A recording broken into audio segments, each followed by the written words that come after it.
السلام علیکم، میں ہوں نادیہ سحر اسلامک ڈائریز سے آپ سب کو خوش آمدید کہتی ہوں۔ میں امید کرتی ہوں آپ سب خیریت سے ہوں گے اور روز کی طرح میرا کل کا ایپیسوڈ بھی آپ نے ضرور لائک کیا ہوگا۔ کل جہاں سے ہمارا سلسلہ چھوٹا تھا، چلے وہیں سے شروع کرتے ہیں۔ بسم اللہ الرحمن الرحیم۔ زاہدانہ زندگی۔ آپ شہنشاہ کونین اور تاجدار دو عالم ہوتے ہوئے ایسی زاہدانہ اور سادہ زندگی بسر فرماتے تھے کہ تاریخ نبوت میں اس کی مثال نہیں مل سکتی۔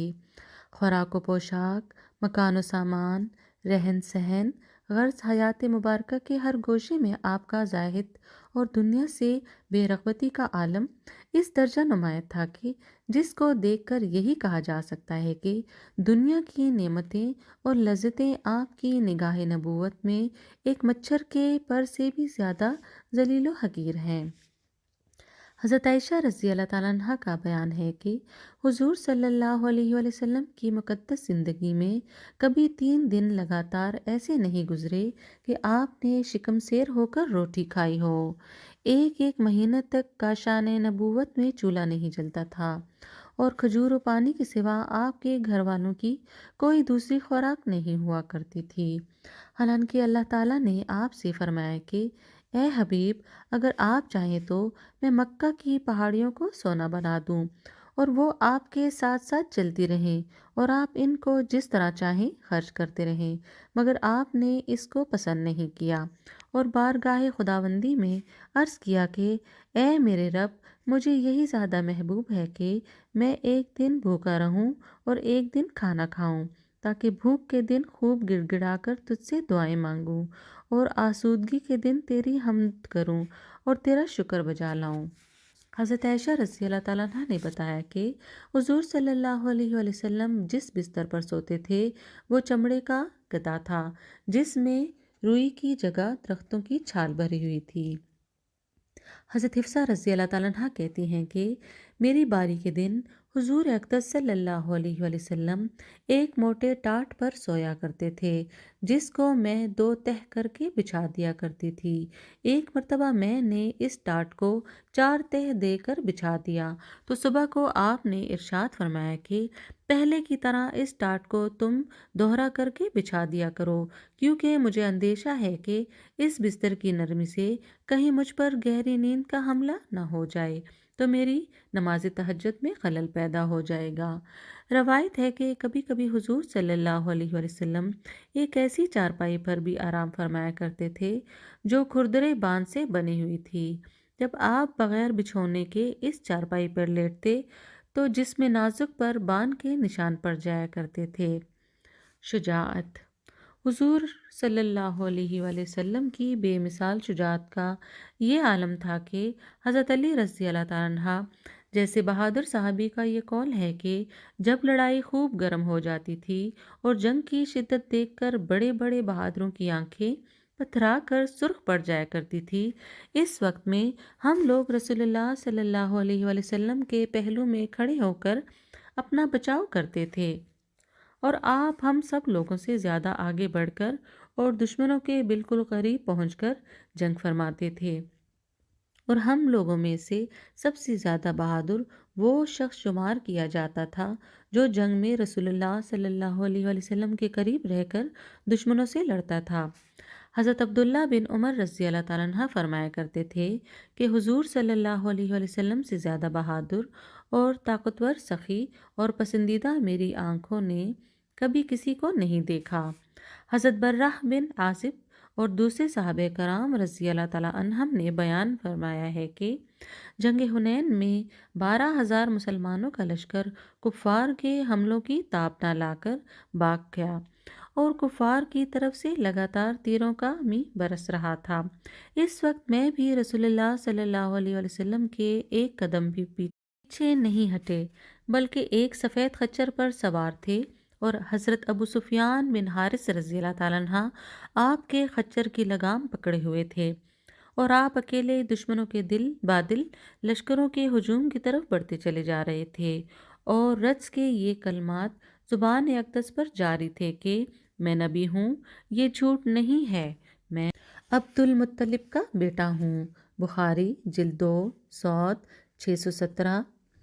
طاقت: حضور صلی اللہ علیہ وآلہ وسلم کی جسمانی طاقت بھی حد اعجاز کو پہنچی ہوئی تھی، اور آپ صلی اللہ علیہ وآلہ وسلم نے اپنی اس معجزانہ طاقت و قوت سے ایسے محیر العقول کارناموں اور کمالات کا مظاہرہ فرمایا کہ عقل انسانی اس کے تصور سے حیران رہ جاتی تھی۔ غزوہ احزاب کے موقع پر صحابہ کرام جب خندق کھود رہے تھے، ایک ایسی چٹان ظاہر ہو گئی جو کسی طرح کسی شخص سے بھی نہیں ٹوٹ سکی، مگر جب آپ صلی اللہ علیہ وآلہ وسلم نے اپنی طاقت نبوت سے اس پر پھاوڑا مارا تو وہ ریت کے بھربھرے ٹیلے کی طرح بکھر کر پاش پاش ہو گئی، جس کا مفصل تذکرہ جنگ خندق میں آپ سے کر چکی ہوں۔ رکانہ پہلوان سے کشتی۔ عرب کا مشہور پہلوان رکانہ آپ صلی اللہ علیہ وآلہ وسلم کے سامنے سے گزرا۔ آپ نے اس کو اسلام کی دعوت دی۔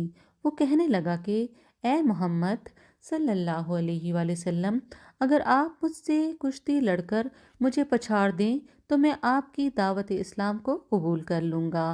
حضور صلی اللہ علیہ وآلہ وسلم تیار ہو گئے اور اس سے کشتی لڑ کر اس کو پچھاڑ دیا۔ پھر اس نے دوبارہ کشتی لڑنے کی دعوت دی۔ آپ نے دوسری مرتبہ بھی اپنی پیغمبرانہ طاقت سے اس کے زور کے ساتھ زمین پر پٹک دیا کہ وہ دیر تک اٹھ نہ سکا، اور حیران ہو کر کہنے لگا کہ اے محمد صلی اللہ علیہ وآلہ وسلم، خدا کی قسم آپ کی عجیب شان ہے کہ آج تک عرب کا کوئی پہلوان میری پیٹھ زمین پر نہیں لگا سکا، مگر آپ نے دم زدن میں مجھے 2 مرتبہ زمین پر پچھاڑ دیا۔ بعض مورخین کا قول ہے کہ رکانہ فوراً ہی مسلمان ہو گیا، مگر بعض مورخین نے لکھا ہے کہ رکانہ نے فتح مکہ کے دن اسلام قبول کیا۔ باقی میرا رب بہتر جانتا ہے۔ یزید بن رکانہ سے مقابلہ۔ اسی رکانہ کا بیٹا یزید بن رکانہ بھی مانا ہوا پہلوان تھا۔ یہ 300 بکریوں کو لے کر بارگاہ نبوت میں حاضر ہوا اور کہا کہ اے محمد صلی اللہ علیہ وآلہ وسلم، آپ مجھ سے کشتی لڑیے۔ آپ نے فرمایا کہ اگر میں نے تمہیں پچھاڑ دیا تو تم کتنی بکریاں مجھے انعام میں دو گے؟ اس نے کہا کہ 100 بکریاں میں آپ کو دے دوں گا۔ حضور صلی اللہ علیہ وآلہ وسلم تیار ہو گئے اور اس سے ہاتھ ملاتے ہی اس کو زمین پر پٹک دیا، اور وہ حیرت سے آپ کا منہ تکنے لگا، اور وعدے کے مطابق 100 بکریاں اس نے آپ کو دے دیں۔ مگر پھر دوبارہ اس نے کشتی لڑنے کے لیے چیلنج دیا۔ آپ نے دوسری مرتبہ بھی اس کی پیٹھ زمین پر لگا دی۔ اس نے پھر 100 بکریاں آپ کو دے دیں۔ پھر تیسری بار اس نے کشتی کے لیے للکارا۔ آپ نے اس کا چیلنج قبول فرما لیا اور کشتی لڑ کر اس زور کے ساتھ اس کو زمین پر دے مارا کہ وہ چت گیا۔ اس نے باقی 100 بکریوں کو بھی آپ کی خدمت میں پیش کر دیا، مگر کہنے لگا کہ اے محمد صلی اللہ علیہ وآلہ وسلم، سارا عرب گواہ ہے کہ آج تک کوئی پہلوان مجھ پر غالب نہیں آ سکا، مگر آپ نے 3 بار جس طرح مجھے کشتی میں پچھاڑا، اس سے میرا دل مان گیا کہ یقیناً آپ خدا کے نبی ہیں۔ یہ کہا اور کلمہ پڑھ کر دامن اسلام میں آ گیا۔ حضور صلی اللہ علیہ وسلم اس کے مسلمان ہو جانے سے بے حد خوش ہوئے اور اس کی 300 بکریاں واپس کر دی۔ ابو الاسود سے زور آزمائی۔ اسی طرح ابو الاسود حمجی اتنا بڑا طاقتور پہلوان تھا کہ وہ ایک چمڑے پر بیٹھ جاتا تھا اور 10 پہلوان اس چمڑے کو کھینچتے تھے تاکہ وہ چمڑا اس کے نیچے سے نکل جائے، مگر وہ چمڑا پھٹ پھٹ کر ٹکڑے ٹکڑے ہو جانے کے باوجود اس کے نیچے سے نکل نہیں سکتا تھا۔ اس نے بھی بارگاہ اقدس میں آ کر یہ چیلنج دیا کہ اگر آپ نے مجھے کشتی میں پچھاڑ دیں تو میں مسلمان ہو جاؤں گا۔ حضور صلی اللہ علیہ وسلم اس کشتی لڑنے کے لیے کھڑے ہو گئے اور اس کا ہاتھ پکڑتے ہی اس کو زمین پر پچھاڑ دیا۔ وہ آپ کی اس طاقت نبوت سے حیران ہو کر فوراً ہی مسلمان ہو گیا۔ زرقانی جلد 4 صوت 292۔ میں امید کرتی ہوں میرا آج کا ایپیسوڈ آپ کو ضرور پسند آئے گا، تو میری ویڈیو کو لائک کریں، شیئر کریں، میرے چینل کو سبسکرائب کریں۔ اپنا بہت زیادہ خیال رکھیے گا، دعاؤں میں یاد رکھیے گا۔ آپ سب کا بہت شکریہ۔ اللہ حافظ۔